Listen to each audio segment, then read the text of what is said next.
anticipated match in the history for the heavyweight championship of the world. Ladies and gentlemen, let's get ready to rumble!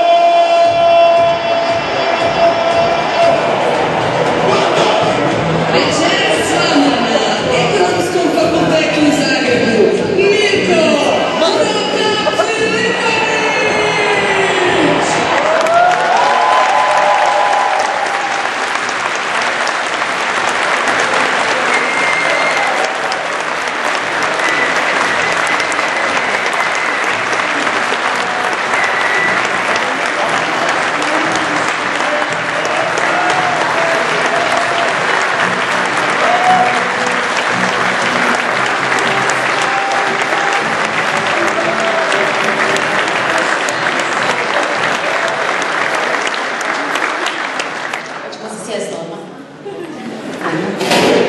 Dobro večer, dobrodošli.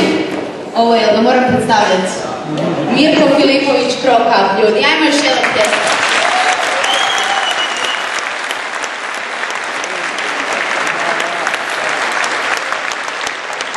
Dobrodošli na uhvatimo za riječ predavanje. Daću uvodnu riječ odmah dekanu Laješu Žagaru, pa izvolite.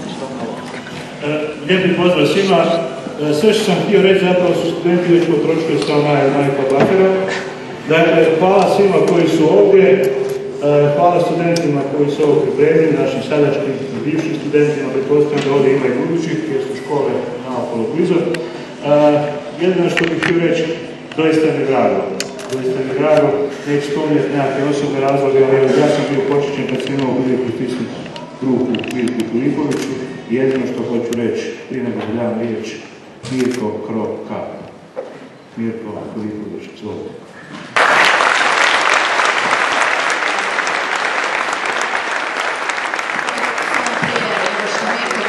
Samo želim reći da, molim vas, nemojte fotografirati, snimati ništa. Možemo jedno sat vremena bez mobitela. Mirko je dovoljan.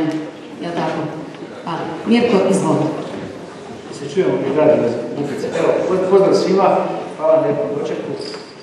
Evo, družit ćemo se neko vrijeme sada, pa sve što vas bude zanimalo možete me pitati nekim stvarima kojima nešto zanima, nekoj moje filozofiji života i tako.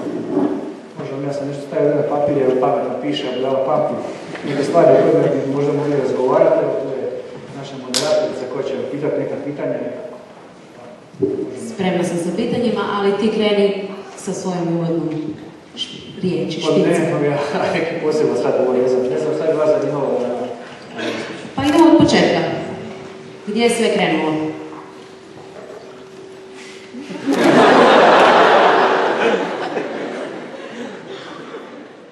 Što se tiče mog života, ja sam rođen u jednom malom slavonskom selu Prilaka, odnosno rođen sam u Vinkovačkoj bolnici, odrastao sam u Krivaci.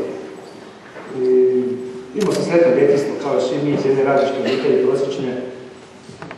Otičem, otac je bio radnik na željeznici, bio je svjetski šampion za električar, je bio po struci za struju, za vodu i grijanje. Ja, nažalost, ne znam ni sjat se promijeniti, ali to je tako život. Da, istina, stvarno bio takav bio vješt čovjek. Imam jednu sestru, 3 godine starija od mene, ona se udala još za vrijeme rata u Podravlji gdje živi, odraslim sesvetama. I tako ne znam šta bi sad posebno iz toga mogu. Mislim da je to moje djetinjstvo ključno za mene iz razloga što sam se naučio raditi. Stekao sam nevjerojatno radne navike. Otac je imao, bio radio na željeznici, jednu malu pilanicu otvorio. Mislim, kad kažem pilanu, to nas je bio cirkular ručne izrade, on je nekakav motor sam napravio i one pile obične. 2 krivaljka stavio neke željezne cijevi u zid kuće, tako su mi to radili. Ja sam njom pomagao, zato što sam morao, nego sam to htio raditi. Ja sam već sad nekih 12 godina počeo s motornom pilom raditi. Sad ja smatram da to veliki blagoslov bio za mene, prilika da steknem radne navike i da se naučim raditi. I dan danas mi ništa nije teško, ništa meni nije teško raditi. Dan danas. Danas kad ne moram ništa apsolutno raditi, evo meni nije teško, imamo taj lokal u Španskom. Pa svi gledaju da ih niko ne vidi, sve ih je ništa sramota, da je počupam pravu metlu, pa pometemo po cijele zgrade, ne okolo kao... Volim to, ne znam, meni to nekako opušta me to, dok je gledam ovi ostali gledaju oči, to pomesta u 3 ujutro da ga niko ne vidi, kao to nekakva sramota. Uglavnom, evo, zahvalan sam na toj prilici. Sam stvarno radio manijakalno sa svojim takom, još jedan radi, bio pomoćnik, njih dvojice su poradili, ja sam tu često uskakao. Tako sam i auto naučio u 13 godina. Prvo sam, ne zašto, su imali svaki dan, to je tako pilanica mala, bila rezali smo. To su bile fosne, ne uvijek sve naravno, kako ko doveze daske, neka fosne. Bilo je fosnih po 400 kila teške. Fosna hrastava, recimo 6 metara dugačka, 50-60 cm široka, 8 debela, po 400 kila fosna. Ja sam dječak bio onda, išao sam tog vojničkog vremena, dan danas ga čuvam, stegnem ga oko struka, ovakav sam struki čimu, da mi bruh ne iskri, da bruh će mi iskušiti. I tata me tjerao, nije mi dao toliko da radim, ja sam moćanički, kad dođem iz škole, svake subote s njim radio i to je bilo jedno inicijalno vreme za kad se čovjek zapravo čeliči. Tu sam stvarno stekao te navike i još nakon toga sam ostao trenirati. U to vrijeme nije bilo utega, nije bilo ničega, tata pokojni to pomagao. Betonirali su te neke utege plastične, odnosno iz onih limenki od krastavaca velikih, ne znam, 5-6 pejada, zabetoniramo jednu i držku od metle zabodemo u to dok je mekan beton. I čekam recimo 1-2 dana pa s drugu stranu. I tako sam si te utege radio, neka luđačka, neka želja je bila u meni i neki poriv za tim treniranjem. Onda sam komade šina, pružna šina, jel? Ne znam, ako je to sad karike nekih 30 cm, ne mogu sam sjetiti koliko to je bilo nekad, to je nekih 15 kila bilo, ako 25 cm, ne znam, bilo 30, tako se to su bile po 70 cm komad šine koji se natizao i tako dalje. To je bio jedini utezi koji su tad bili dostupni, a mi to je bilo za kupiti. Pa sam neke sebi sam neke vreće šivao i tako. Bio sam baš entuzijast, to je bila moja ljubav, ja sam to volio. Nisam ni razmišljao će jednog dana karijeru o tome da ću ja jednog dana osigurati svoju egzistenciju na taj način i tako dalje, tako dalje. Ako neko već snima, molim vas, nemojte samo onaj Facebook live, to je imam tu 3 asistenta koji motre, nisu asistenti, ruke gore, nisu asistenti. Pa pustite tu sjede, kako ste vi tamo? Oni su došli tu kao da će biti po cijeloj dvorani i da će uzimati mobitele. Oni ste a oni sjeli zajedno. Ja vojsku služim. 10%, gospodin Dragić, dobar dan. Gospodin Dragić će novi na večernjeg lista. Ima notesički ovo. Izvuko živa s njegova osmih na lice. A, dobro. To je stari prijatelj, pa... Ja sam mi vratila djevu da sam se sad... Pričate pasovati. Dobro, ja bih htjela da spomenemo tog životnog uzora. Da, evo, to djetinjstvo sad, znači, kako sam to s tatom radio, stavili smo sam učio, stvarno sam auto 13 godina učio voziti. Bilo je takav neki sistem, on to sam napravio neke ventilacije, koja je bila iznad tog cirkulara, za same pile, to je strahovito ogromna količina bila te piljevine, jel? Naravno, veća količina piljevine ide ono koji gura kod dasku, jer ja sam iza primao, u mene manje. Ali on je bio, znači, pođe ta daska, tata mora, spere se, naravno, mora nešto otpiti. Tako sam ja sam pio, imao sam 2 kanistera od 10 litara soka od plazge, zato ne mislim soka od plazge, prvo litara baka. Ja sam 10 litara soka pio. Ok, ne popijem sve, znači ljude malo proputam, a to je nešto se morali sam ispati. I to nikad to neću zaboraviti, taj dio period mog života. I naravno, nakon posla kada to završe, ja sam prvi počinio, recimo, kada su bilo ferije i to. Ja se ustanem recimo u 6, motorna pila, 8 stilovka, vi ne znate šta je to. To je najveća motorna pila, ima to sad naravno sad zastarjeno model, naravno, ogromno, jako težak. Ja to sklalac dotegnem, nauljim sve i te fosne su sve, odnosno daske, više to bilo reći o fosnama, petica, osmica, imali su na kraju one limove da ne puca. Ne može to pošto s pilu. Znači ja moram s motornom pilom osjetiti kraj svake te osme. Relativno opasan posao, to može trajati lanac, može dozlijediti ruku, nogu, ali ko je to razmišljao, trebalo se raditi. I na kraju tog posla, najčešće to subotom, tata ima jednu autoprikolicu koju je modificirao sa nekim na 3 kategorije napravio, obične autoprikolice, potom na slagao sigurno jedno par 3,5-4 metra visine oko neke daske slagao, tako da se može natovariti piljevine, jel? Onda ja s lopatom, kao lopata za snijeg vežem, kada nas smo plaćali lopate, skoro se ta piljena natovarim. Ja to natovarim, zakačim tu autoprikolicu. Pazi, ja sam bio dječak, zakačim i odveze me na kraj sela, na taj dio bio otpad. I tamo nekako iskipa koliko mogu nage, i onda to ručno stvorim, vrati se tako 2-3 puta. Ja sam dobro vođio auto ko zmajski jezor. Duže to je bio stojanje 128-ica. Ko je 128-icu naučio bez sjeva, bez ičega. Sad ne bi stao u njegu. Ma vidi, to bi tako malo auto. Ali je bio odlično naravno, bez ičega. To su neke stvari, iz današnje perspektive ja kad gledam.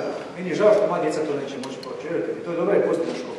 Dobra je postavljena. Moj tim napravio neki dan 14 godina. Ja ću sad pokušati s njim razgovarati, recimo, da od iduće godine kad bude na moru, da Stipe Drviš, moj prijatelj, moja desna ruka, moj suradnik, on ima prekrasan beach bar, nedaleko od naše kuće. Da ode tamo odraditi, recimo, barem vikendom po 3-4 sata. Ja ću dati novac Stipi, da on je... Znači, gleda ovo plat, kao nekakve mjerice. Samo da on ima stekne osjećaj da je on to zaradio. Nadam se da vi to razumijete. Da on sam zaradi nešto. A ne da on će, nije on ni ludi glup, uživa on sve. To je dovoljno veliko. Da ne bi sad stavio prst uho i čekao kad će stavi od apet. Zato je to dobro. Rad čini čovjek. Mora to sad naučiti da bude ponizan, mali skroman. To ja često s njima razgovaram. Odgoj djece je najvažniji.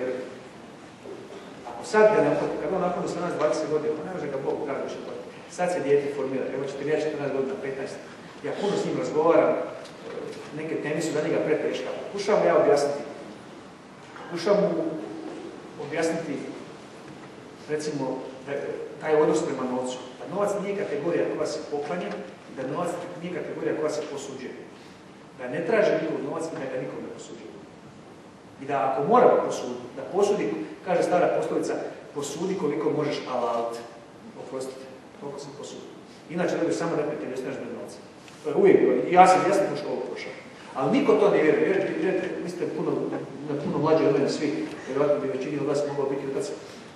Iako izazivam svakog dečka ovdje, kome ja mogu i tata početi s lekove samo svi.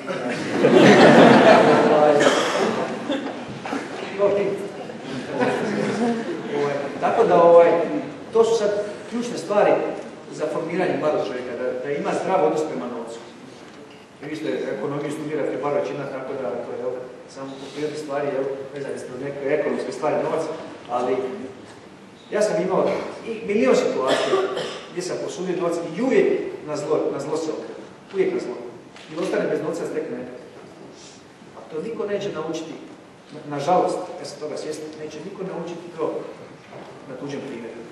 Sjećam se kad imam bio mladi, sve rezene, imao 3-4 godine tek hodaju u kuhinji i stalno nešto kad upali žena ovu štednjak, nešto onoga oko plamenika se igra. Samo je rekao, ne Ivane, peci, i opet to peci. Ja sam ne vidim to mjeseci, a peci, pogledam, opet će se dijete. Jednom on to sve gleda, gdje sam ja rekao, šta je ništa, rekao, možeš, možeš, stvarno možeš i ono malo, lupom, tata, peci, nikad više dijete. Možete njemu reći milion puta da je to peci, takvi smo mi ljudi.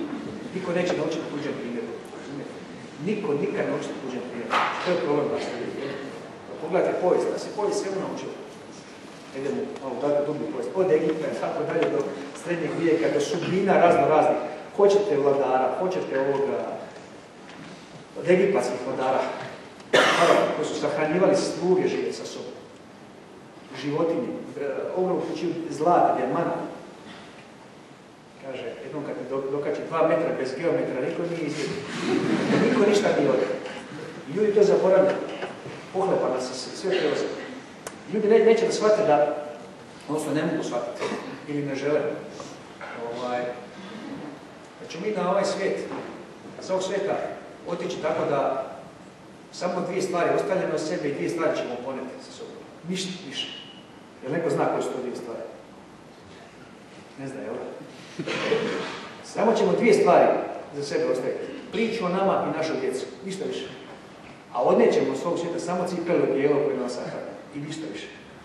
A mi svi živimo kao ćemo živjeti, svi se ponašamo kao ćemo živjeti 700-800 godina, prilike kao Gorničev Galapatosa. To je vjera.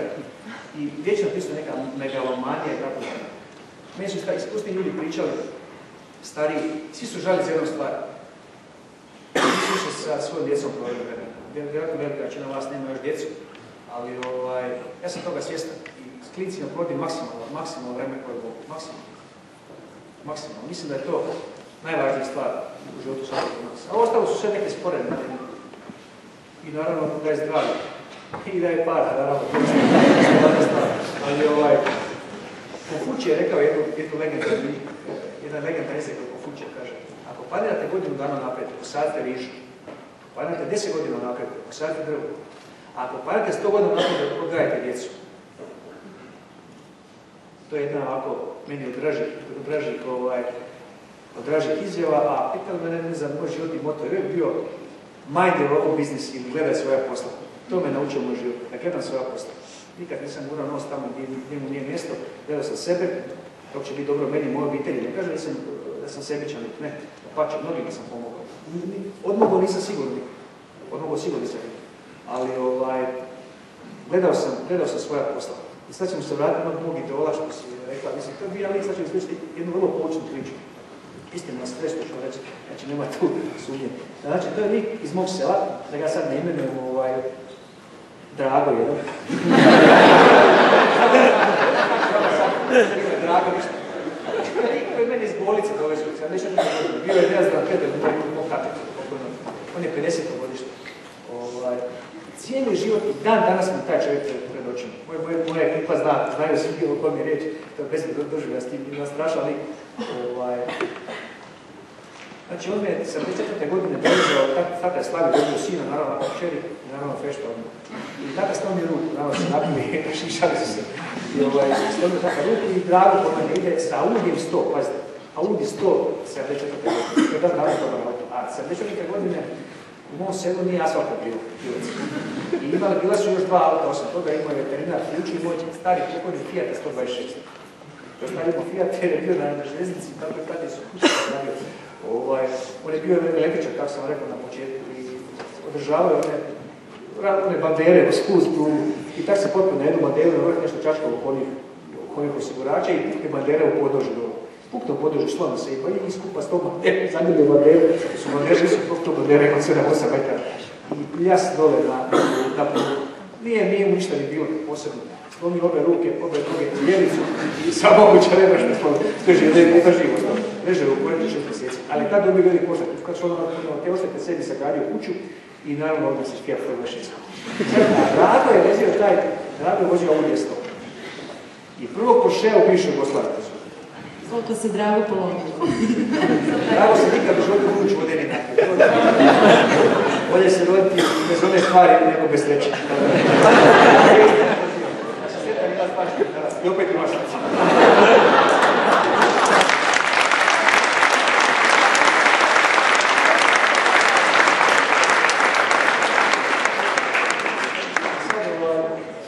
Znači, Dragana moja, kada njega zovem, bio Punko Brod, radi na benzinskoj.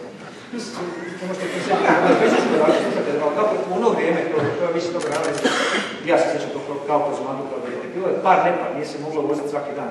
Par registracija vozi ponedjeljkom, sredovnim petkom, nepar na utorkom, ne znam kako to neđe leže, kako se neđe dogovorili. Isto toga sjećate, sekretarija ekipa se toga sjećate. I on sad radi na benzinskoj. To su plaće bilo isto prosječne za 300-400 maraka plaća, recimo, koja je dobra plaća. Bila prosječna plaća bila 300 dinje. On je po 2000 dnevno zarađivao. Sad se, kako sad, ja sam s njim ušao u terasku, kaže, veli su pričali gluposti, kaže da sam dao vodu ovako nakon, kakav voda tako ne kaže. Sam me pričao kako su oni lovu uzimali. Pa to nije to bilo sofisticirano kao danas, imate te dnevne uređaje ovako nakon, nego gorivo osiguravao i kod nas, to prije 6-7 godina dok to nisu te novi uređaje. Imamo ja prijatelj moj, ima par cisterne, vozi za jednu, pa kaže to se kralo, kako su htjeli, sad više nema zadnjih 5 godina. A uvijek ostane, dakle svake ture ostane 1000-2000 litara, jel? 2000 litara ostane gore, sad gledajte po 10 kuna, to je oko 20.000 kuna ekstra, tu što je naplatio ovo, još 20.000 kuna, sad to je sad prošlo svešeno vrijeme.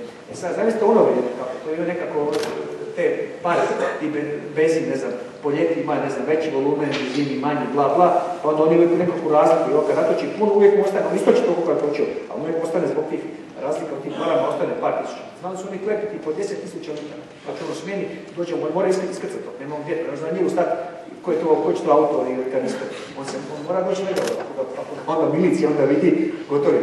On mora doći na benzinsku, tamo je kuži ništa i sad kaže imam 10.000 litara i on mu iskrca 10.000 litara za prilike 3 kune. Neće ovaj kaže, hoću plaćati 3 kune. Sad njemu iskrca 10.000 litara po 3 kune, da njemu plati. A ovo proda po 10 kuna, jel? Da vam lakše računati. Znači, zaradio 7 kuna je politi zaradio. Sad puta 10.000, 70.000 kuna je jednoj smjeni. I tako svaki dan, on dođe a 2 puta jedno dođe.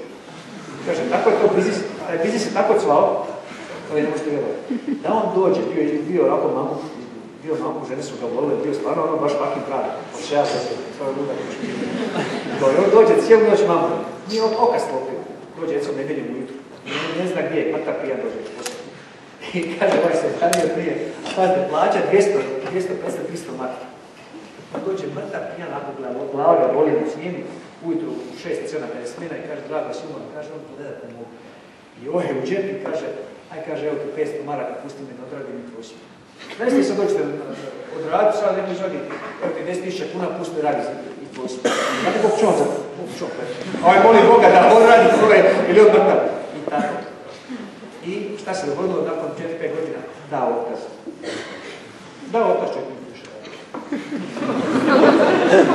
Pa ja ne znam, mislim da bi se i Bill Gates vagao pre njega danas. I onda je on otvorio legendarni kafić, to je bio najbolji kafić u Vinkovcima. Ja baš sam pričao tu dekanu ekipi, to je znači imao je, ja sam gledao te poslovne knjige njegove, imao je mjesečnu zaradu 100.000 maraka. Pa kažu danas 100.000 eura, da je stavno čiste love na kafić, ne vjerujem. Ekipa iz Beograda da ozna priča. Po 1000 ljudi je stajalo ispred tog lokala. Ja sam bio klinac, sjećam se jednom. Moja sestra imala matura na tu večeru. To je bilo možda 90. 89. Mi imamo prozor na tog kafića. To je 1500 ljudi manistove.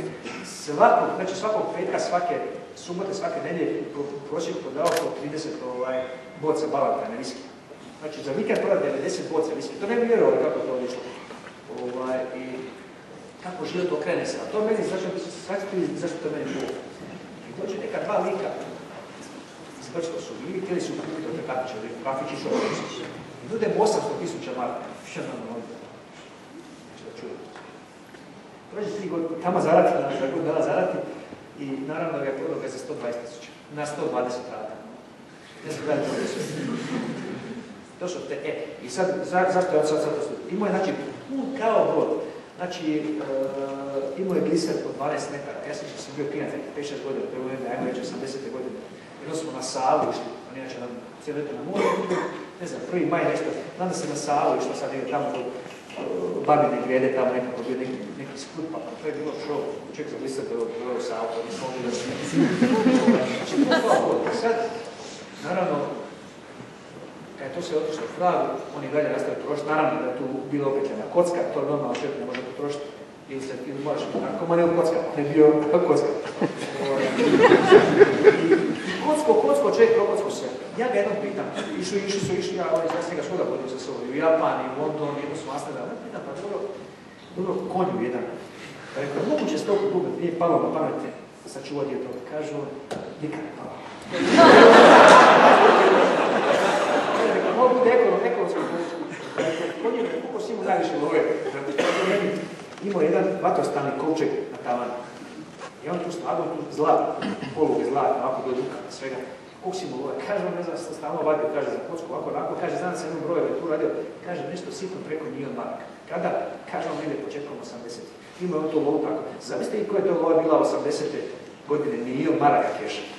Ja ne znam, može da ne lupam sad cifre koliko je to danas s obzirom kupovnu moć tako. Ako tebi nije palo na pamet da si kupiš, ne znam, 2 vile u Zagrebu i 2 vile u, recimo, znam se u Tučepi valjete, 2 najljepše vile u Tučepima i 2 najljepše vile u Zagrebu, 2 vrhunska stana u centru Zagreba, za pola. Pa pola ova potroši rastuje, kupi Porsche, a pola sakrije od samog centra, šta, kako će kuću nekom uzeti? Hoćete pojesti više i podalo, izgori kuća, odnesu, mislim, bilo šta se može dogoditi, kada viš novac u gotovini. Makar, njemu to nikad nije na pamet bilo. I onda, naravno, od toga udija jednog Porschea, drugog Porschea, trećeg, prvu karijeru vozio piše i ovdje. A to je bio lik idol svih nas. Idol svih nas. Znate kad je koliko bio on, kaže će sveta, ko je ikad starija generacija, ja se toga ne sjećam isto, kad su iljeni na, ko je ikad prevario jedna, niko nikad on ne uspio. Nije bilo Boga da neko preskoči služenje u vojnom roku. Teorije nije. I on se zupio. A sada si dva zanima tako da bio jedan lik, znaš, i on to meni ispričao prije par godina, sa u strahu, kažu meni majke mi zove, strah da se to ne sadara, da me zove opet jesno. Bio jedan lik, pazite ovo, kako bio puko brod. Jedan lik iz našeg sela, isto, opičan stotalna, dvojka prava, i bio bolest, imao čin na želucu. I stvarno su prijavili, stvarno koji imao čin na želucu, nije išao u slušni jedna. Ono ti reći ima čin na želucu, nema problema. VMA Beograd, sondiranje želuca, pa ćemo vidjeti to tako ako tako, stvarno je imao čin na želucu, ne može, to je bilo slobođeno. Kako će ovaj eskivirati? Prijali i on nema čin na želucu. Normalno da je zdrav potrebno. Kaže, nema problema, kaže, ideš na kontrolu VMA. I on dođe kod ovoga i na pregovore. Kaže, jutra sam pregovarao s njim, on se uplašio, neće. I kaže, kraljem se sa slagačkom, ako dao 10-20 maraka, ono da je hoće kuću napraviti, da se ošiša kao on i da se predstavi kao taj drago.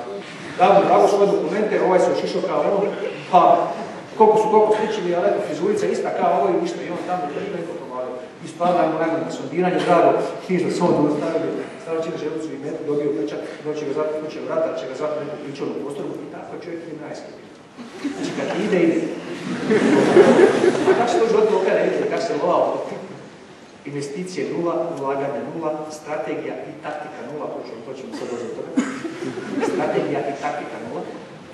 Znači, od nekadašnjeg Porschea danas se vozi Renault Clio, Renault Clio 88 godina, a model 89. 7. mjesec 88. onda prelazi iduću modelsku godinu. Što kaže ovaj gospodin Josip jedan, kaže, navečer ga zaključa, auto 2 psa spavaju za mjesec. Što je ovaka rupa na podu, se psi u ruku da neki stoji. To je kada čovjek pogreši jer život ne prašta. Da malo ozbiljno ovako govorio, ovo se istina život strana priča, malo znamo da je to smiješno i za ne povjerovat, život ne prašta.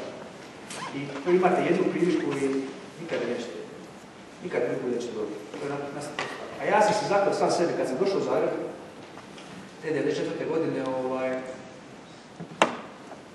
ušao sam na Policijsku akademiju, ušao sam i 93. nakon što sam završio srednju školu, upisao sam naravno, sve sam to odlično odradio, jako svi mislili da to odlično, da ja sam stvarno to odradio, testiranje, sve vrhunski, naravno sam bio primjen. Sad je to okej, ali onda koliko se gleda, sad ovi upisi na fakultete, sve gleda kompjuterski, onda nema Boga. Možeš od Boga zeva kad se upišeš na Policijsku akademiju, to je stvar prestiža, hoćeš studirati, tako da. Sjećam sad u dupi kod mene takvih likova bilo, pa to ne zna kad je mlijeko kuhano, a ne da on ne da se vjerujete. Da čardak ukradu sigurno ga neće naći. A ne da se nešto ovako, mislim, bilo je to strašnih likova, kad vidite da to je sve preko vezice. I ja nisam uspio te 93. godine se upisati, ja sam služio vojni rok, u vojsku bio rat, Požega pa Samobor. Ja sam se vratio na, uspio sam se na godinu upisati isto nikad nisam sad upisao. Došao sam mjesec dana nakon upisa, mislim da je fakultet počinje akademska godina 1.10. Ja sam ideo oko 1.11. dobio dopis da se javim na upis. Te godine mi tata umro prije toga i mama smo se dogovorili, to je nešto sitno novaca, što moje sitno stvarno. Znači, tako je odmah grobnicu napraviti, jer je naborno spomenik i to je to, ako se odmah ne napravi, to se razvuče kasnije, to je bilo prioritet. I sjećam se tog trenutka, dobijam poziv, ja mama sam što razgovarao šta ću i koji se prijaviti u policiju, tamo i oni su na tečaj, nemam ja drugog izlaza, ja 19 godina imam, i dobijem taj poziv. To je jedan se život se događa, ja dobijem taj poziv da se hitno ujutro javim. Na dekanat. Naravno, vlak taj je otišao već, večer, ne znam, 5 sati, tek ujutro dođe, išao je okolnim putem, nije išlo direktno, u sredini, nego išao je Slavonski Brod, pa preko Našice, tamo bilo ovaj dio okupiran. Odnosno, ili Tuga, da nije ništa neće. Razrušena je dio Tuga, koji je bio pod okupacijom. Dolazim tamo, u Našici, tamo, evo, presekli smo put vlaku, mi brže s autom dođemo. To nikad neću zaboraviti, to je jako jedan intimnost moja. Naša životna ošteđenja je bila 400 maraka, matke su bili. Mama meni daje ti 400 maraka. Ja nisam htio uzeti, mama daje mi 200%. Ja dolazim u Zagreb s 200 maraka. Ne, mama mi dala, insistirala, raspakala se tamo i nagurala mi svi 400. Pa ćem ja, pa ćem ona. Meni srce sad stegli kad se osjetim. Ja se na taj vlak i ne kaže, bit ću ja okej. Moja mama je ostala udovica sa 42 godine. Nije mogla mi mirovinu obiteljsku naslijediti, nisam mogu dobiti ništa. Do 45. godine, 3 godine je bila praktički bez ikakve primanja, ona je išla tako kopat nadnicu, tako svašta. Kopat cijeli tijela pa dobije, ne znam, malo mastika, pa da lepiće to su stvari koje očeliče čovjeka. To su stvari koje čovjeka očeliče i koje vode k pravom putu.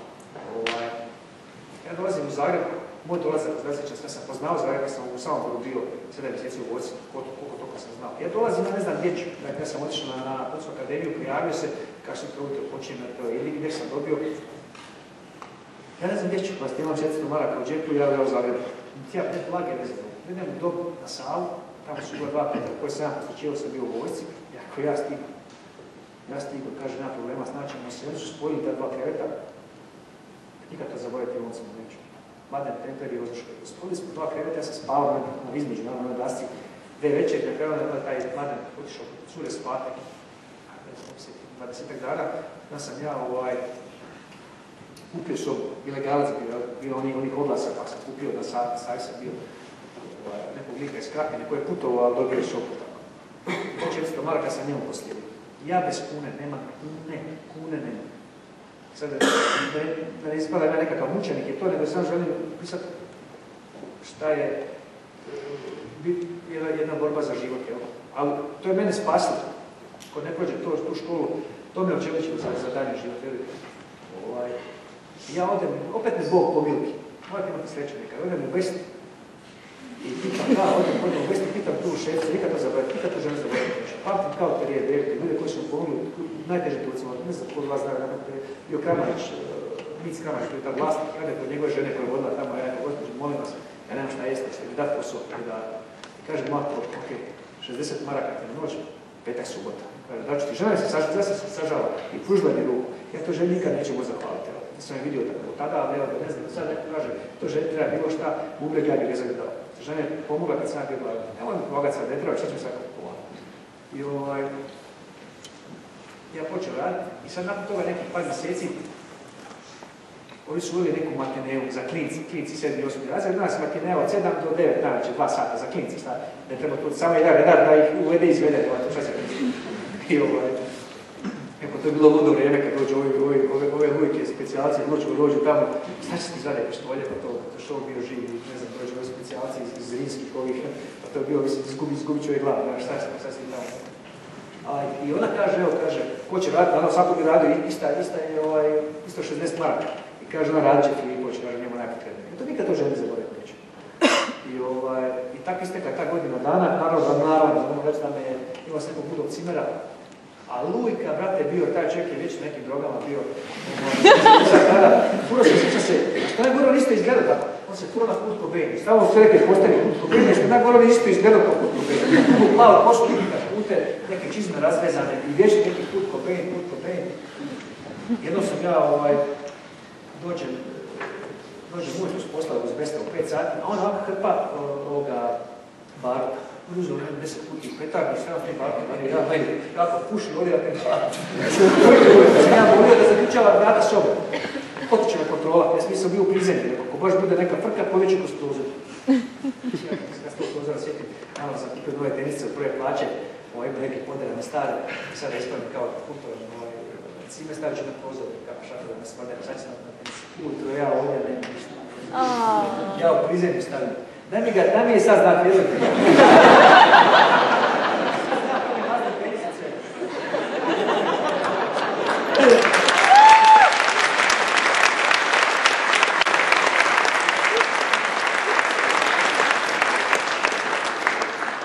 Uglavnom, Lujka zaboravila da ja došao spavak, i Lujka zaboravila da došao spavak. Neko 7 nedelja je bila, 7 sati, 8, ne, neko doma za nogu, ako malo reda nekako trese, ono opet, ja pogledam nekakav lik u dijelu, dobar dan, ko si ti? Kontrola iz doma. Kaže student, kako se zove, nema pojma, tražio neku iksicu, staje, neko nema nekako. Kaže legalac, neko legalac. Ja sjedem na krevet, kaže neko, nemoj me tirati najmanje. Kaže, meni ja dođi, kaže, posle, kaže, kod mene, tu ne ide, kaže, dođi sutra kod mene u 10 sati. Ja kod njega, ja mu kažem šta je, čovjek mi oprostovinosti prirode.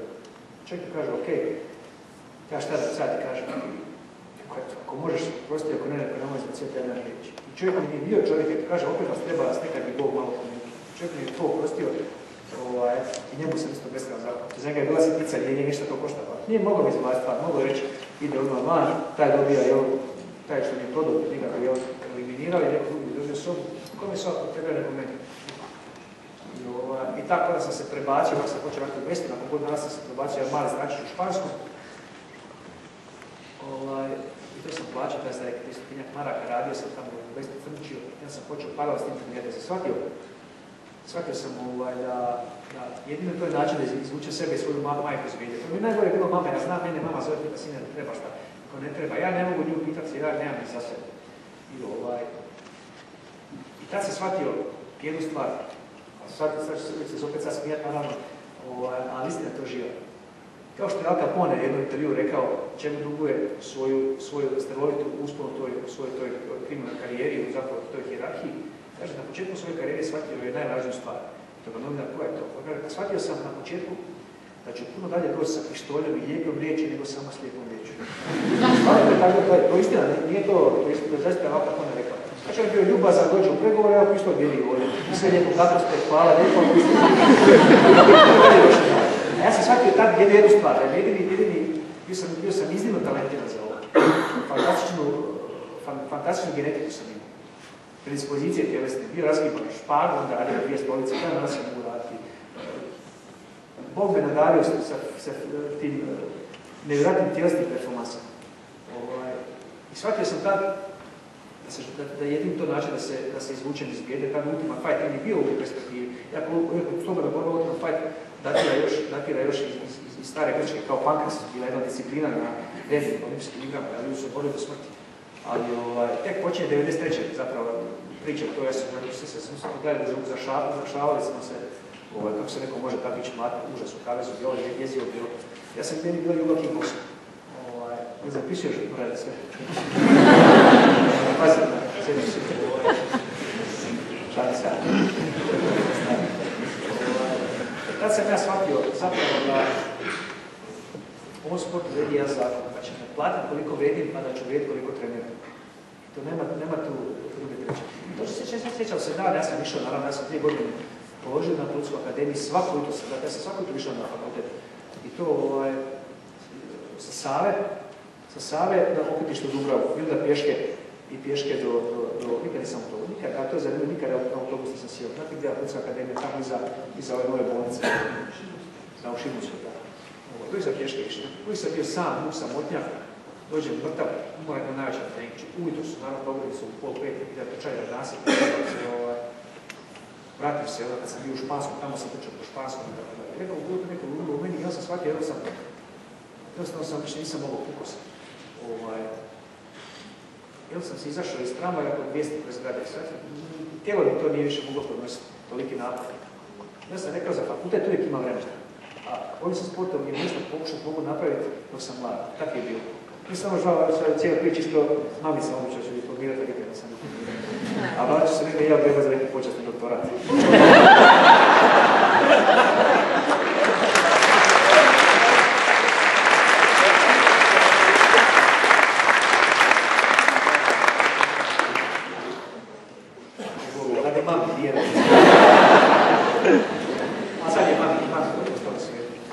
Uglavnom, evo, ušao sam u taj sport, to sam volio više.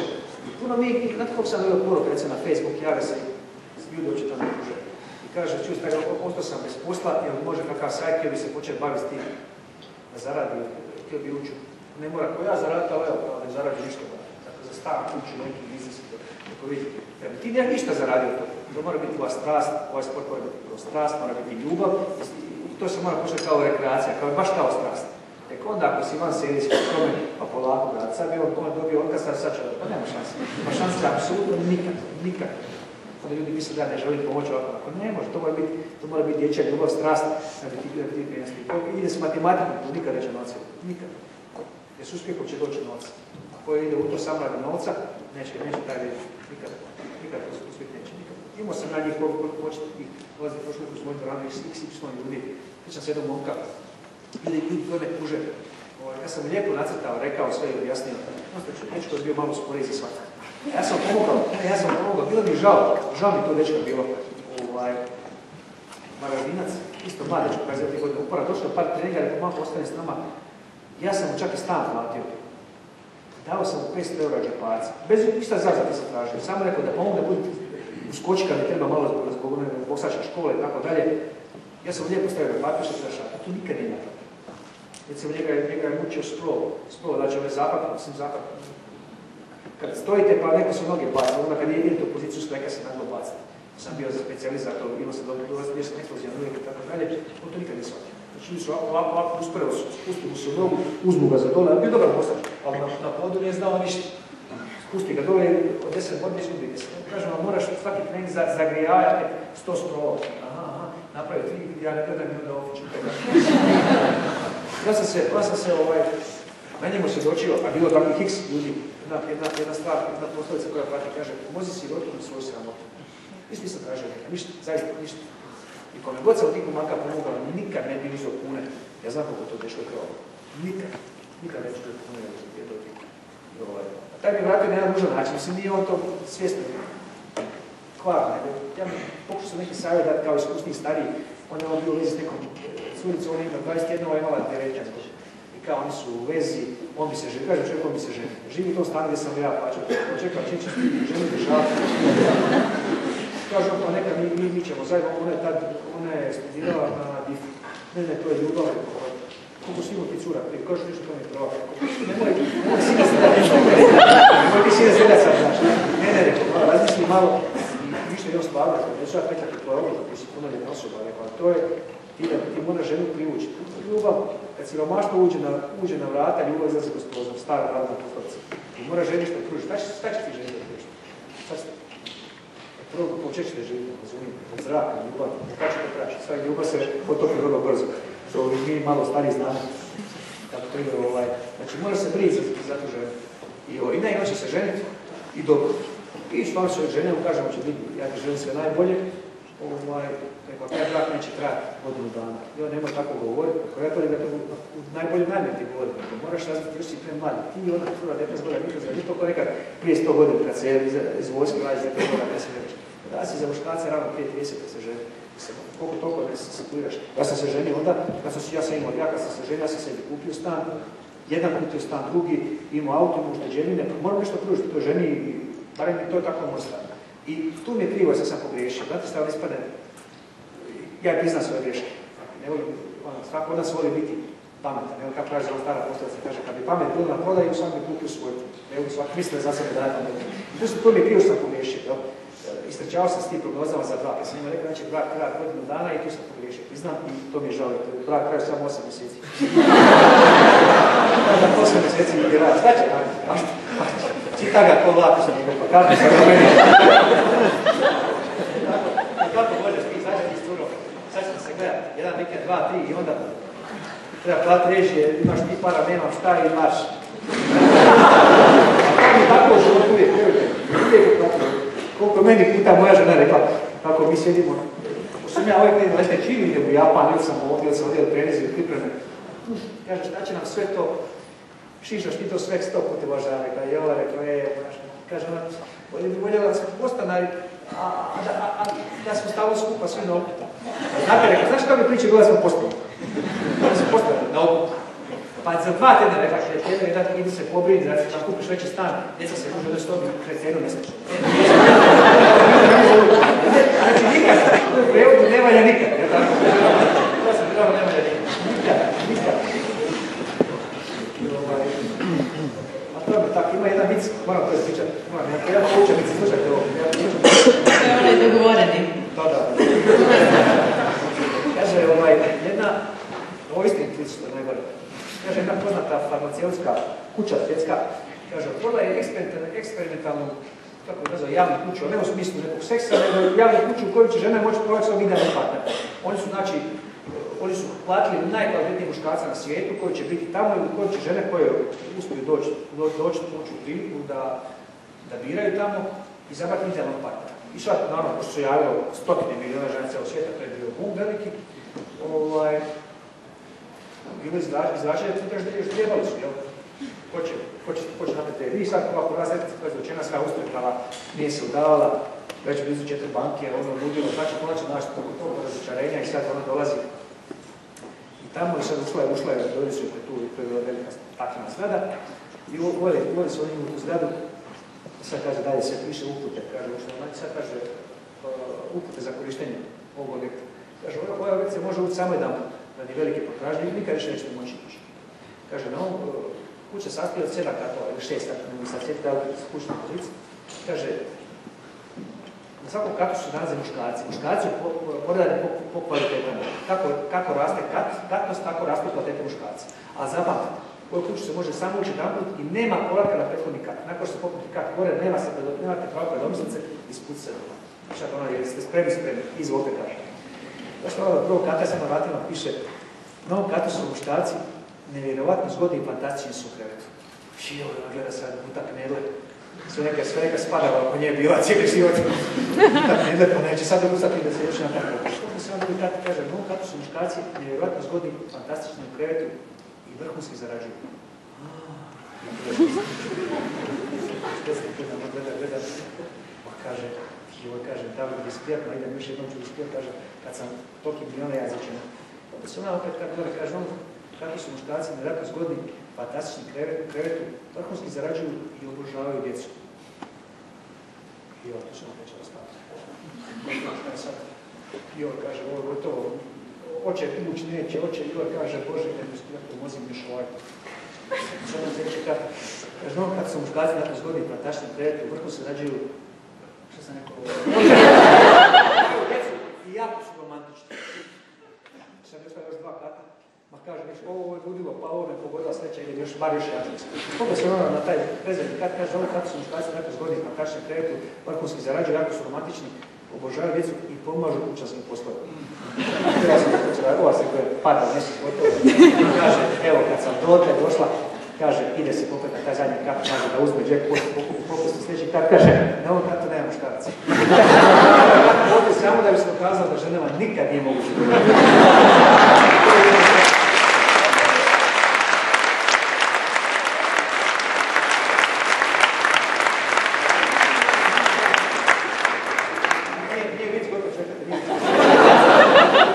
Sad taka ista se otvorila za muškarce preko puta. Da sad skratim uvod, na prvom katu je pisalo ovog katu su žene vjerojatno zgodne i fantastično krevetu, u drugom katu je pisalo da ovog kata još niko nije došao.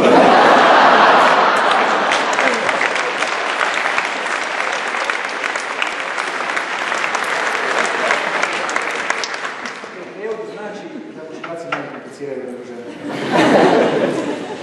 Evo, ajde malo, sam ti.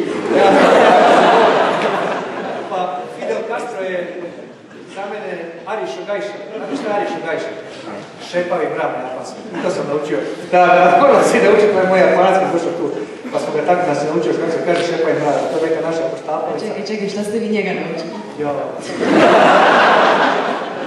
Jeste vidjeli, vjerojatno ste vidjeli. Smijete, gospodin Bekar ispričati. On nije to ništa. On nije to nešto kako. Došla mi ova roba, mora da se proba. I sad uvijek mi tako cirkuse radimo, ali to je dobro, gledajte, to je atmosfera pozitivna i druženje Žeka Peka. Sad da skatim priču, ja dečkima da upute da da kao kako odlazi s treninga da digne ruku i kaže ja bio. Sad ništa kako odlazi da digne ruku i sad ja ozdravim i sad on gleda sad na on, nije to glup dečko. I sad nakon prvi dan ništa, drugi dan kako sam? Svako odlazi na, barem mi 10 ja svima odraju. I sad 7. dan, drugi dan već počeo utorak, odlazi onaj rusak iz svoje ovu stavao ga i kaže ja bi jebo.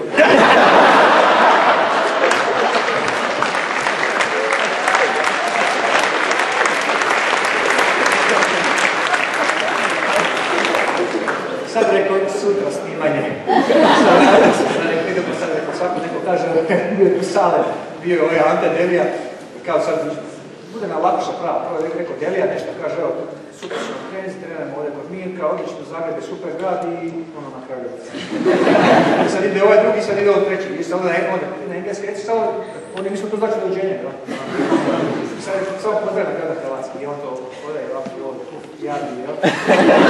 I mi naravno u vištanje počeli smo objasniti, znači on se smio, a što najgore, njemu to je bila strašna fora, ja sam hitao imam dopuštenja da ograjem, kažem, a super je fora, naravno da se to po Japanu vrtilo se bez vas novina i perudno.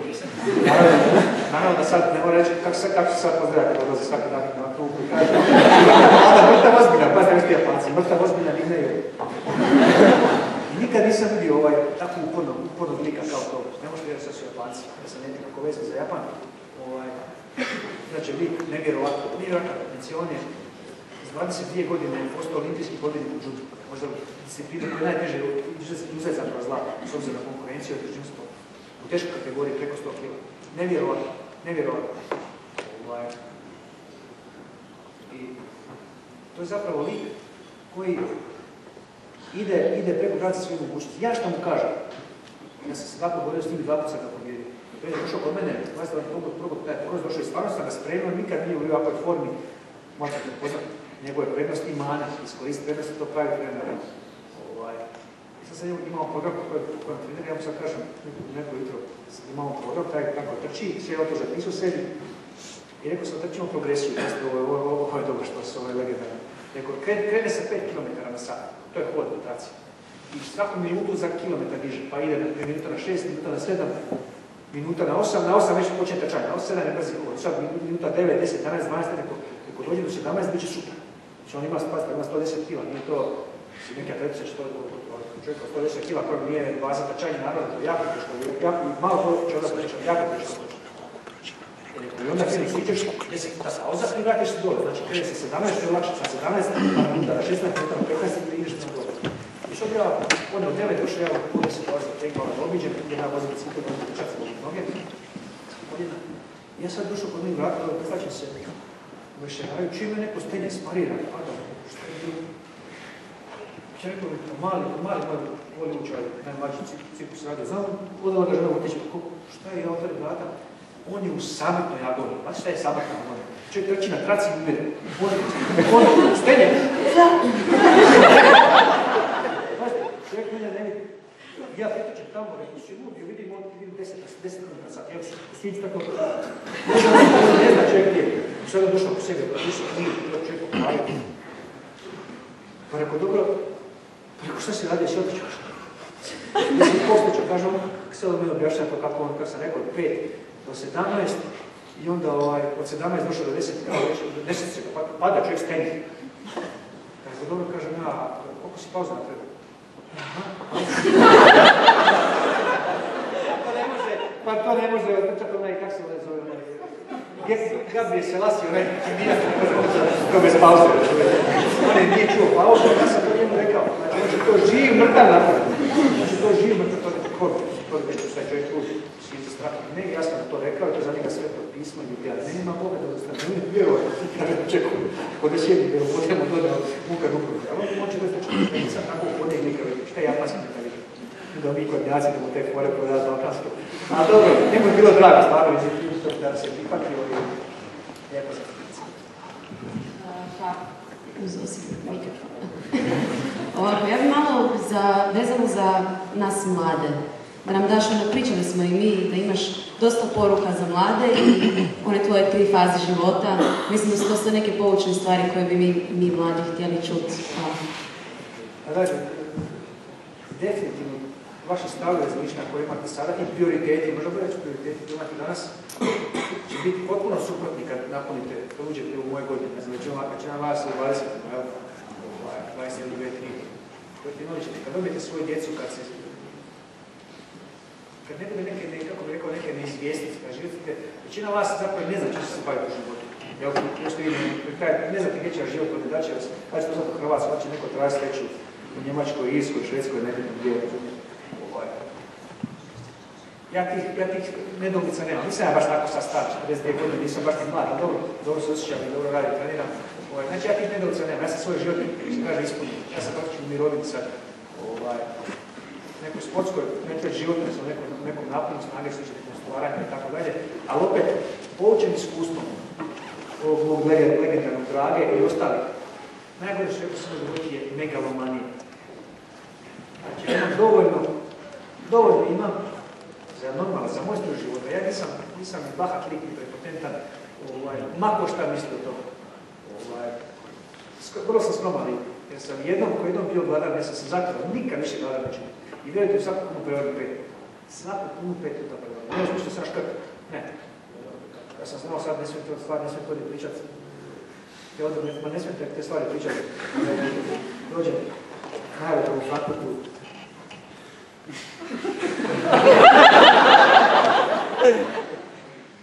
Ruksak pun para. Zato što daću pun para. Ja dođem gledam neke Bosove cipele, 800 maraka. Ako ne mogu kao što odakle mi hrabrosti kupiti cipele 800. A ruksak kupim šlepet, da kupim šlepet cipele. I nisam se kupio cipele. Strah, da sjetim se onih dana kad sam bio gladan. Nećete vjerati, Stipe bio šutili dan, da su oni vrišti od smijemo. Ja stav nekoj parli da će ostati bez love. Znači, zakljel sam se da neći. I onda odem u parfumeriju i kupim mami parfeme, neke kremice za bore i to za kršću i pleva. To mi nije žao, za mamu mi nije žao, a za sebe za cipele, prekasne Bosove dan se plaća za njim. Može ja cipele ne mogu ni nositi, sad ja imam stopalo sam obio 2 puta, ja stavim još imam rali stopalo, katastrofa. Uvijek moram tenisice uvijek, sad sam sportski došao, ne respektiram ustano i to, nego jednostavno mogu se odjevati, moguće jedno kada se budu sahranjivali. Ne mogu stvarno da mi cipele nositi, ali nekad, nekim iznimim trenucima, sjećam se recimo tog detalja, nisam smio obući, bilo mi strah. Nije bilo $2 milijuna, ko što su oni što su drobili da sam prodao kofer $2 milijuna, da su pisali to plana, gluposti i tako dalje. Tako dobro je. Nije ovo, pisali bez veze, a neko je provalio bez veze da su nas u kešu tamo plaćali, da se ja dobio $2 milijuna, da se stavio u kofer i oni odleti za Hrvatsku. Mislim, to je kao prvo. To je počeo novca. $2 milijuna je bilo, to je jedan za to ima sigurno 60 kg. Ja znam put koliko je 500, to je ovako. Ja sam imao banci koliko te znaje, ne? A to su dobro.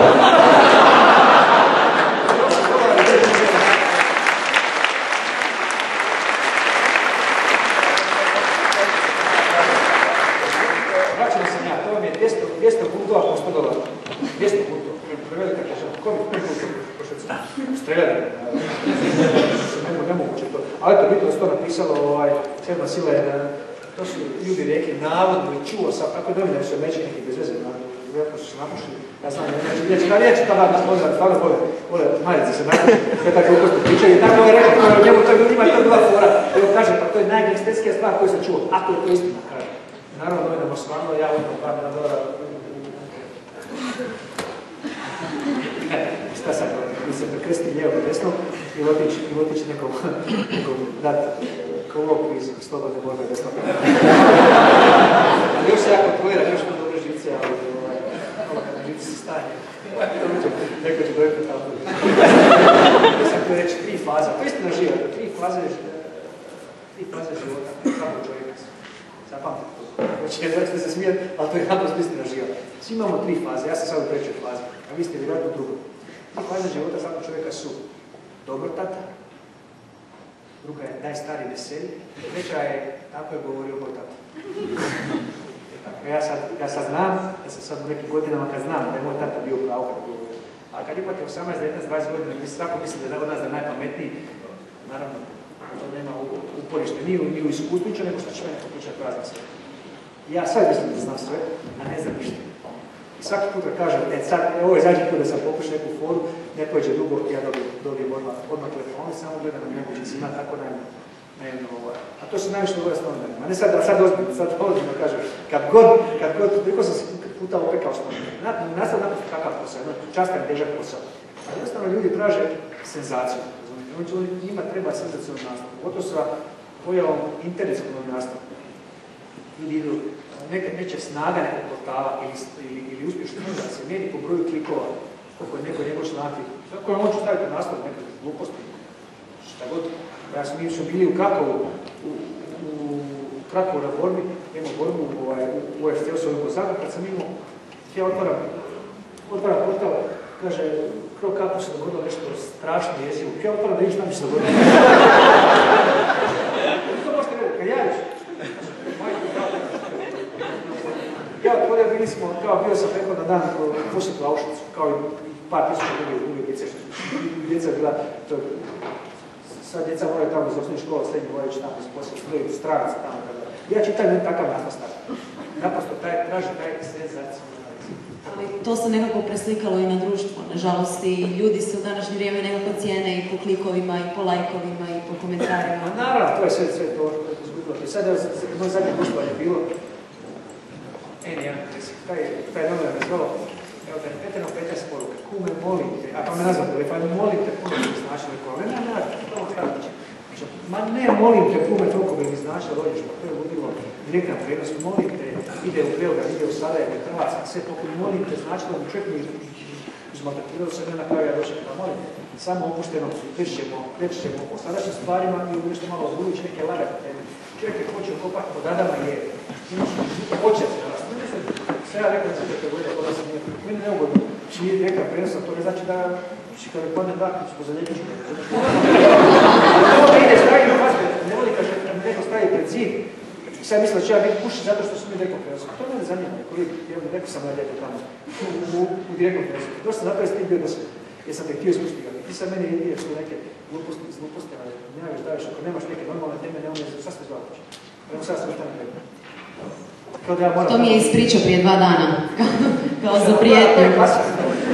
On nije loš momak, on naprosto njega to tjera, on neku senzaciju mora, on mene želio isprovocirati ovako. Što mi pričati normalno temama, to nije za ime, on mene želi isprovocirati. Ja već ne. Sam dobro iskup. Ne, neću ništa, ti su. Dame imaju, dame su slične, fizičko obične.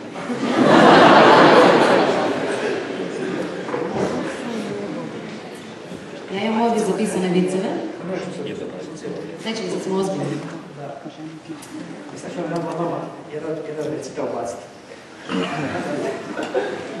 To je jedan pozor. Znači, to je jedno dozorno lažu sam priču zbog sela. Čuli ste vi vjerojatno to, neke od vas, svi ona legendarna pjeska zavrana pušenja Zenica Blues. Tako ste čuli svi, jel?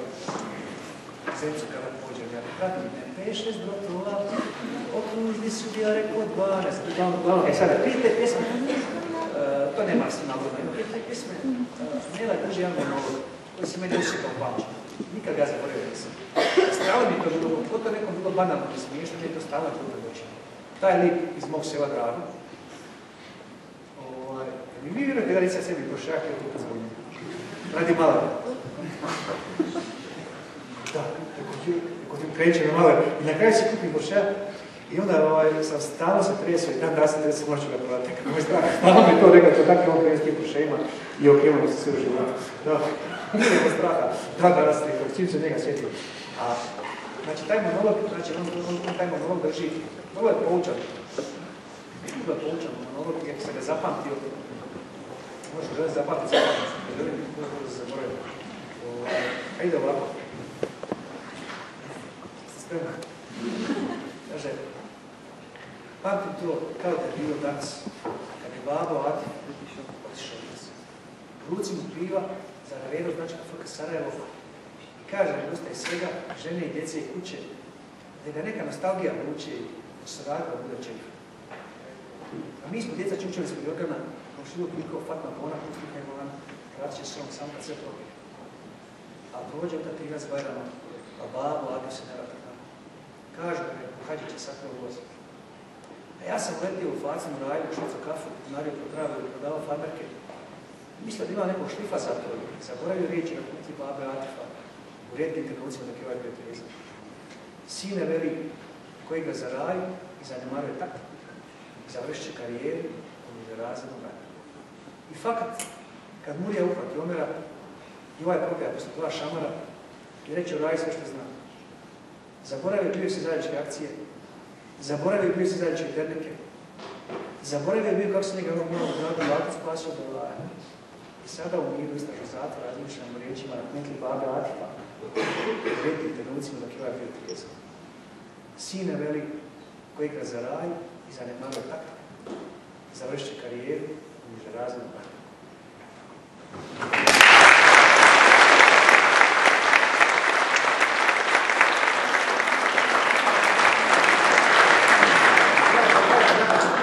Vezno ovo je za muško imati neku ljubavnu prstosnost. To je ovo. Recimo, jedna stara Jesenjina da kaže, reci, ako mene uzme samo mlijeka, hoćeš li suze plašti preko time, ili ćeš li nekog mladog čovjeka rapiti, da moje zaboraviti, to je gotovo.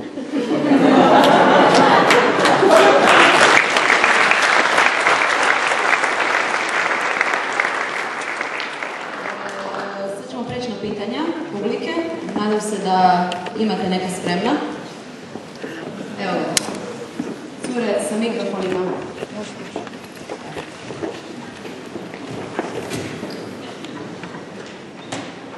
Htjela sam pitati, s obzirom da si rekla da ti se dosta ljudi obrati za pomoć i da se ekstremna pomoć i to.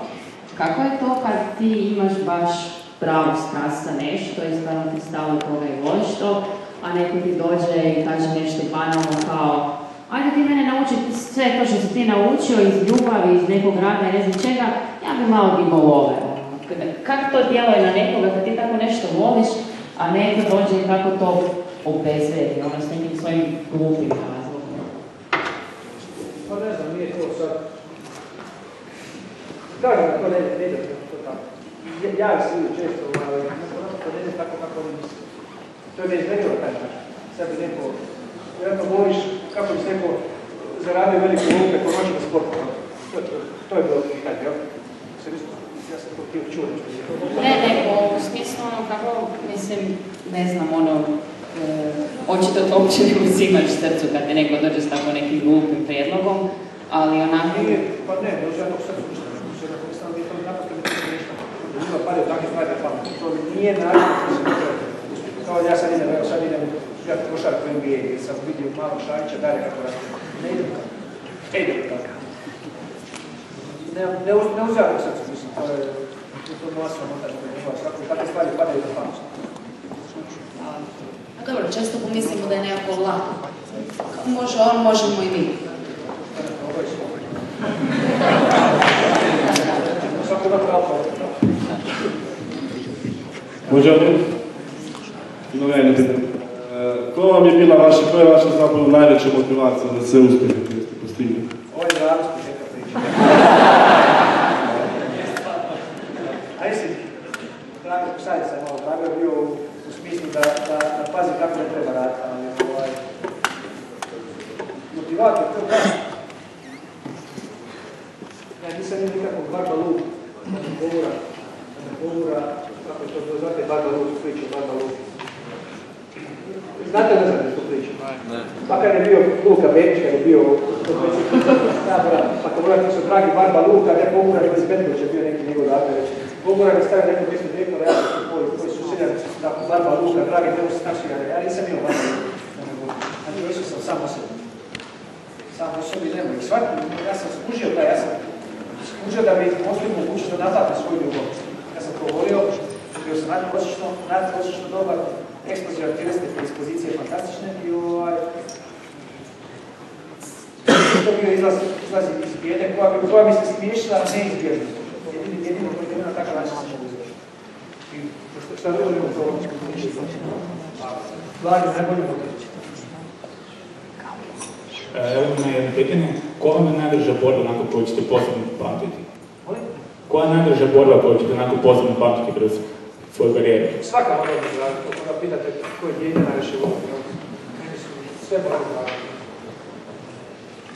Imao bi puno djece.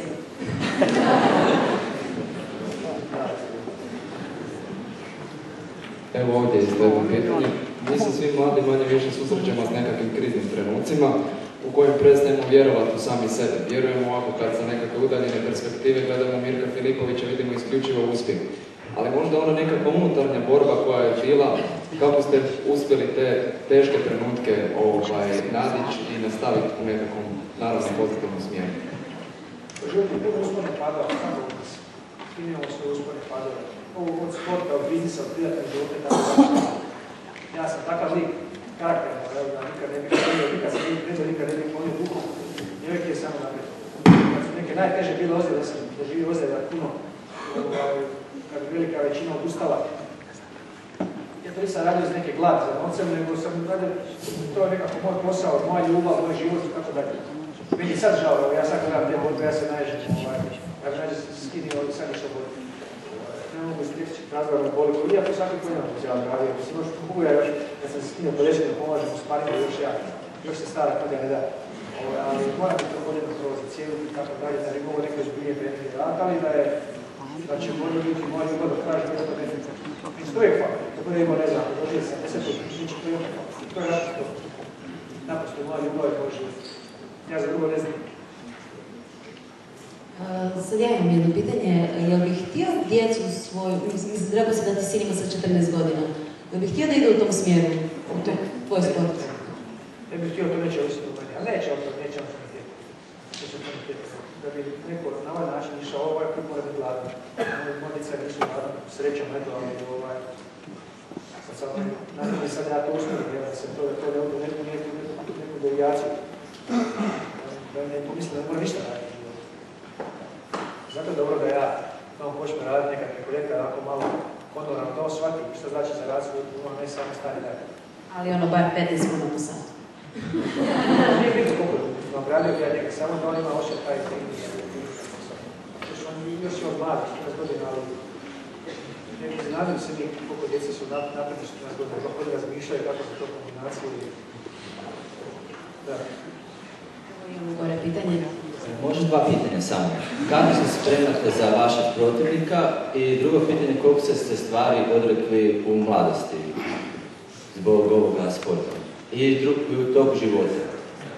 To za svakog protivnika treba pogleda borbe, gleda šta radi, ali uglavnom ne zamana se nekog velike povećanja protivnika, nego ključna stvar u ovom sportu je kondicija, odnosno snaga. Kada snaga mislim snaga, tjelesna snaga, trenutačna izdržljivost u borbi, mora biti tu bez prekorda. Nekad je bila bolja, nekad je lošija, ovisno o fazi u kojoj se dali do neke ozljede, da sam mogao držati za puno operacija koje su me ograničavali neke stvari. Evo kad za ovaj zadnji put sam bez prekorda spremio, ja počeo 42 godine une na leđima, sam bio najklinički sigurno najbolji strani. Sam radio kako se treba raditi, sam radio kardio, vježbu i tako dalje i to je ključ. To je ključ. Što je drugo, treće pitanje bilo?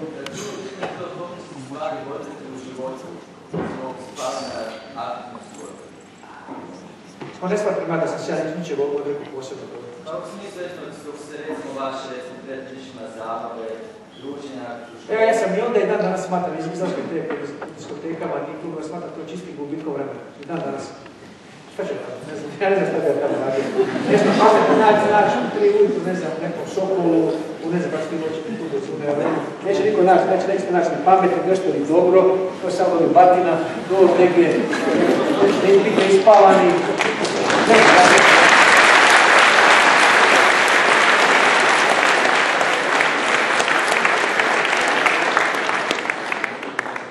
Većina muških ide tako van malo, da se ne razume zašto oni svi napametaju idu se dopast djevojkama, tako ide sad s društvom, da znate sad će biti samo muški, pa čekali bi u pidžami kod kuće, tako sad ne mislim tako. A tu ekipu što ja znam, i samo laktovi bole na kraju, posle zaspava. Znate zašto je bilo laktovi? Znači se samo laktaju kad neka ženska zgodna prođe, vidi ovu, potroše 500 kuna i kući. Potroše 500 kuna i kuća, to mogu i 10 sati već. Ako će naći curu, naći će i popodne u 5 sati ili ujutro, nakon mise najbolje na nekom kafiću, pa to jer kad dođete u neki klub, koliko se ja sjećam tih vremena još, pa to hrabrio od Bravehearta, kad priču je za grupa 5-6 cura, sad ćeš ti prići jednoj. I sad ćeš ti, mislim, to i bi bila fora, jel? Ja sada na položima počnem izlaziti i da sam slobodan, ja bi to točno napravio. Najljepše koja mi se sviđa, što je veće društvo, to bolje. I doći do one curama svi piće, a tebi posebno. I cure cijene i mangupe, jel razumijete, ali to je nešto, što nekako ispikanje kad gledaju, eto, na to se svodi ti izlasci. Eto, od prijatelja sin, evo neki dan izašao, to je ne možeš da prošli vikend, izašao od prijatelja sin u neku glazbu. I šta je dočekao tamo, neka cura ga gleda, ovo je zgodna dečko. Moja sam godin bilimo, baš lijepo građan. I neka ekipa je njih skuži da njegova cura gleda njega, ništa, on će zašto, niti on komunizirao s curom, niti on pogledao, to zna zašto. Preseli ga s auto, njih 7 u auto stalo, pa 7 mislim da gorilo auto, kad prečili, je došao u čovjek problem, odmah su ga suzavci pošpicali, izvukli van, cipelarili ga, katastrofa. Eto, igrom slučaja nije bilo ništa, mu nije puklo kost, pa se nije, policija to ne treti kao za teško poziv, nego samo prekrišno neki tako da. Eto šta je on našao u 2 sata u noćnom klubu. Našao problem, batine, suzavac i tako dalje. Bolje da je ostao, bolje da je ošao u 5 sati. Ja recimo subotom, ja sam malo stariji od vas, ali ja subotom recimo najviše volim šah igrati na internetu, igram film šah. Da, neki ekstra film, ako mi film Fred snimi na USB stiku, neki filmić i to je plafon. To je plafon za mene. I onda odem i nedeljom ujutro volim otići, imam jedan lokal svoj španskom kapić, tamo se fino družim, malo od danas da jedan na ručak, opet spavanje popodne, tako popodne spavam, beauty sleep, kako se to kaže. Pa da. Ne znam, ne bi sad da mi neko kaže, ajmo van, nema teorija. Recimo, evo, Stipe Drviš, on je lud, dakle. On samo da je van, on samo da je van. Ja sam napiju se ovako.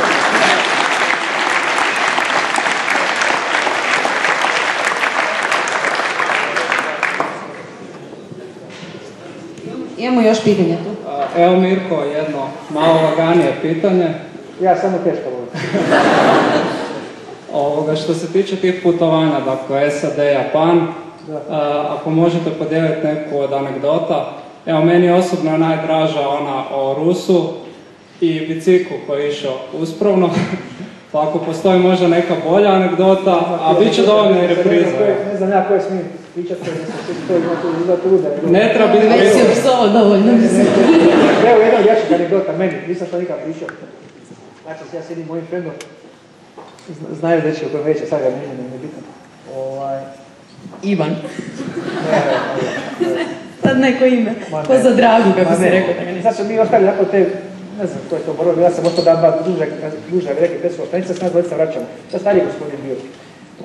I sad smo mi, ne mogu spavati, i sad mi otišli smo na kraj aviona. Bio poluprazan avion, mi s prednje kraja sam otišao u zadnji, jel? I sad neka stewardesica je bila ovako zanimljiva, godina, tamo nama se priključila i sad mi pričali sigurno sat i pol i počeli ti nama neke voćne salatice nešto. I sad priča s tom stewardesicom ovako, onako i sad svako malo, one cijeđene sokora nosila, bla, bla, bla. I sad svako malo ovaj moj WC. Čim uđe, odmah kada je bila WC kabina. I čim on uđe, ja odmah lupam. Odmah počnem lupam po vratima, ajde izlazi vana. I ovaj kaže da je isto normalno. Čovjek ušao jednom, da ne petra 10 puta u taj WC. Nije išao malo voće i te džuseve, malo tamo. I sad ona došla s nama, donijela nam opet i otišla. I ova opet kaže opet na WC, pa kaže šta je ovo ludo. I on ušao unutra i ova se vidim vraća. Ja rekao, dođi molim, šta je? Na engleski, naravno. Rekao, prijatelj mi ne odgovara, lupam, čovjek ne reagira. Ma kaže, ma daj, dođe, ja lupam ništa. A ovaj se smije unutra, još uzeo onaj auto, Zeitung, uzeo one novine, pod ruku, fino i u WC. I sad ona kuca, ništa, lupa šakom ništa.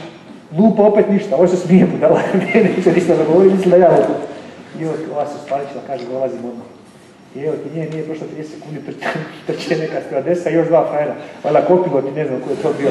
I što je on njima nešto objašnjava i njemački, kopilot ništa. Udar on drugi put ništa. Koji se pogledaju. Čekaj, tek onda sam to skužio. Ako neko padne u nesvijest, postoji tamo mogućnost, ne mogu se vrata otvoriti prema unutra. Onda ima one ključeve, oni pravo hop i skinu vrata. I oni skinu vrata. Akcija školjiti i auto je Zeitung i još skinu vrata. Čekaj, jao.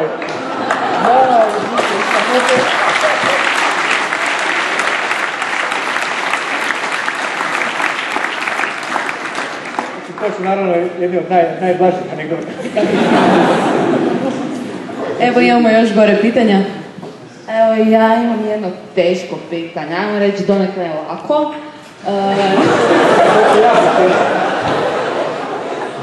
Na temelju čega vi procjenjujete, na primjer, da je netko vrijedan vaše pažnje? Jer s obzirom, evo ja govorim sa svog stajališta, primjer, meni je prvi dojam jako bitan kod osobe. Da li je to vama bitno? Mislim, na temelju onih priča koje smo čuli, očito je baš ne toliko prvi dojam. Možda više. Pogledajte, da budem iskren, ne znam, više, na ovdje su grudi i struh. I osmijeh, jel? To mislim na sportski aspekt, jel? Pa vidi se to, vidim ja to, ja ga za 5 minuta provalim, jel ima potencijal ili nema. Jel eksplozivan, jel brz, jel snažan, to se odmah to vidi, kako se čovjek kreće, da li ima gibkost, da li je... Vjerujte mi, 5 minuta dosta da vidim čovjeka, ali opet ne mogu mu ući u glavu, pitanje sve je stvar uporosti, ne mogu ja znati koliko je on uporan. Da li će on odraditi brutalni trening i da li je on spreman, kad mu neko prvi put sloni nos, da će doći za tjedan dana na treningu, to ne znam, ali tjelesne predispozicije mogu vrlo brzo se ući. Spomenuli ste kako su strategija i taktika jako bitni. Jer ko igra za raj i zanemaruje taktiku, i završit će karijeru niže razrednom ratniku. Da. To je čitao kaže. Pa ako bi nam mogli malo više reći, otkud vama ideja za vašu strategiju i taktiku? Da li ste ju sami razradili ili ste imali mentora ili... Otkud ideja? Proučavali ste nekoga? To nisam neko proučavao, prilagodim borbu sebi, ja sam ljevak, zato sam ja i mogao raditi taj high kick, pa zato što sam ljevak. Lakše raditi, recimo ja ga ljevaku, puno bi ga teže napravio nego dešnjaka, ali njih 99% su dešnjaci, njima puno teže sam ja ljevak. I naravno, bručio sam ga do savršenstva, radio sam ga 300-400 puta svaku večer. Dođe napravi ga 2-3 puta i misle da to dosta, a nije, ja sam svaku večer radio 300 puta. Otprilike, ne znam, prosjek, možda nekad bilo manje, nekad više, ali pa s utezima, pa bez utega, pa sa fintom, pa bez finte i tako dalje. Pa naravno, ne može čovjek biti u svemu najbolji. Ali recimo, uvijek morate imati jednu specijalku u kojoj ste ekstra morate biti u jednoj specijalku. Šta god, može to biti jedno bacanje, može to biti ulazak u noge, može to biti jedan direkt, može biti prošli aperkat. Najbolje je što više stvari da ste super, sve se mora tako područje, borbe se moraju pokriti, ali u nečem morate biti posebni. Da bi imali nekakav da bi bili brend u ovom sportu. Evo tu još jedno. Bog Miko, hvala na gostovanju, jako mi je drago. I jedno pitanje za prijatelja iz Splita, i ako ga možete pozdraviti, njemu bi puno značilo, veliki obožavatelj, znači za Luku iz Splita. Šta mislite o Conoru McGregoru, njegovom stilu borbe i medijskom ponašanju? Vi ste totalno drugčiji tip osoba od njega, on je jako medijski onako istaknut, pa ako možete to prokomentirati. McGregor je odličan borac, napravio veliki biznis na konto svog jezika, iako on ima naravno pokriće i u kvaliteti, ali to se jednostavno radi show na jedan potpuno novi način, dominira svojim protivnicima u nekakvom trash talku, tako. Ja osobno to ne volim, mene zanima samo borba, ali čovjek je napravio biznis, treba to poštivati, treba ga poštivati. Ajde Luka, evo pozdrav.